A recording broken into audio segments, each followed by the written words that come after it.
Bonjour à tous et bienvenue sur la chaîne Juris Business. Aujourd'hui nous allons parler d'un sujet que vous m'avez demandé régulièrement via des mails, via des commentaires, c'est le vice caché. Si l'entrepreneuriat de manière générale vous intéresse, n'oubliez pas de vous abonner à la chaîne et de mettre un pouce bleu. Aujourd'hui nous allons parler du vice caché, mais nous traitons une multitude de sujets qui traitent à l'entrepreneuriat de manière générale. Si c'est déjà fait, super, on passe à la vidéo. Qu'est-ce qu'un vice caché ?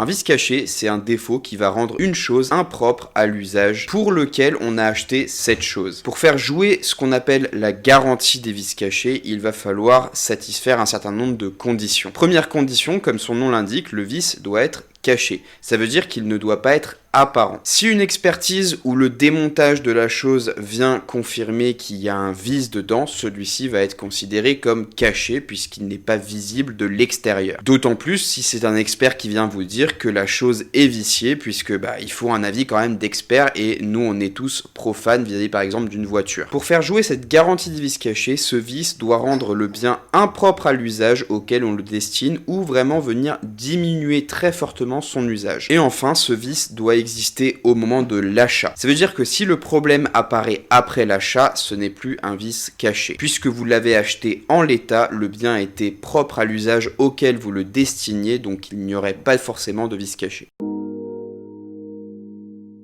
Maintenant, nous allons voir les conditions auxquelles s'applique cette fameuse garantie des vices cachés. La garantie des vices cachés va porter sur tous les biens, qu'ils soient neufs, d'occasion, immobilier, mobilier, en promotion, tous les biens. Et cette garantie va jouer quel que soit le vendeur, s'il est professionnel, profane, s'il est non professionnel ou s'il est un simple particulier. Et ce qui est vraiment très intéressant, c'est que le vendeur est responsable des vices cachés, même s'il n'était pas au courant de ces vices au moment de la vente. Mais que peut-on obtenir en cas de vice caché ? Quand vous découvrez un vice caché sur un bien, vous avez deux possibilités pour vous faire réparer votre préjudice. Soit vous pouvez rendre votre bien au vendeur et vous faire rembourser la totalité du prix, soit vous pouvez choisir de garder le bien et de vous faire rembourser une partie du prix. En général, c'est quand le vice caché ne rend pas la chose impropre à l'usage mais diminue fortement sa valeur. En plus de cela, le vendeur va devoir vous rembourser tous les frais qui vont être occasionnés par cette vente. Donc par exemple, s'il y a un voyage directement, s'il y a un déplacement, si vous avez pris l'avion pour aller acheter quelque chose en particulier, ça c'est des frais qui sont remboursables. Si le vendeur avait connaissance du vice caché et qu'il vous a réellement vendu le produit en connaissance de cause,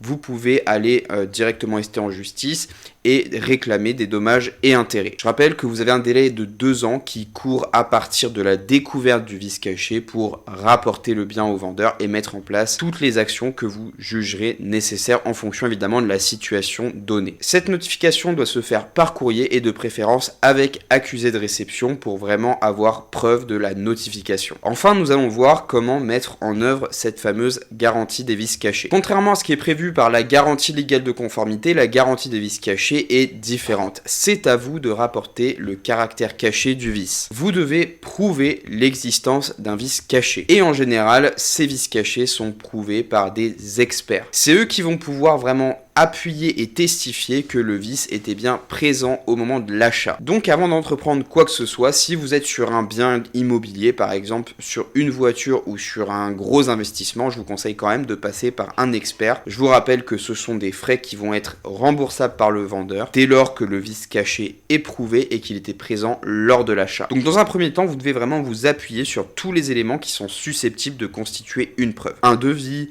l'existence de nombreuses plaintes qui concernent des cas de panne similaires ou encore des factures. N'oubliez pas lors de la notification du vice caché au vendeur de le faire par courrier et plus précisément avec un accusé de réception. Si vous avez besoin d'une expertise, n'oubliez pas que c'est très important puisque l'expert va vraiment pouvoir venir appuyer votre requête. Vous pouvez directement demander au tribunal qui est le plus proche de votre domicile une liste d'experts compétents en la matière. Et là, si vous avez fait une expertise, c'est extrêmement difficile s'il y a un désaccord que la partie adverse ait gain de cause puisqu'il n'y a qu'une contre-expertise qui pourrait venir infirmer la première. Et au-delà des garanties légales, si le bien vous a causé un dommage, par exemple une voiture, il y avait un vice caché dedans, vous avez eu un accident, vous avez la possibilité de demander des dommages et intérêts directement au tribunal judiciaire le plus proche de votre domicile. Sur ce, c'est déjà la fin de cette vidéo. Si vous l'avez apprécié, n'oubliez pas de mettre un pouce bleu et de vous abonner à la chaîne. Et moi, je vous retrouve dans une prochaine vidéo. À la prochaine.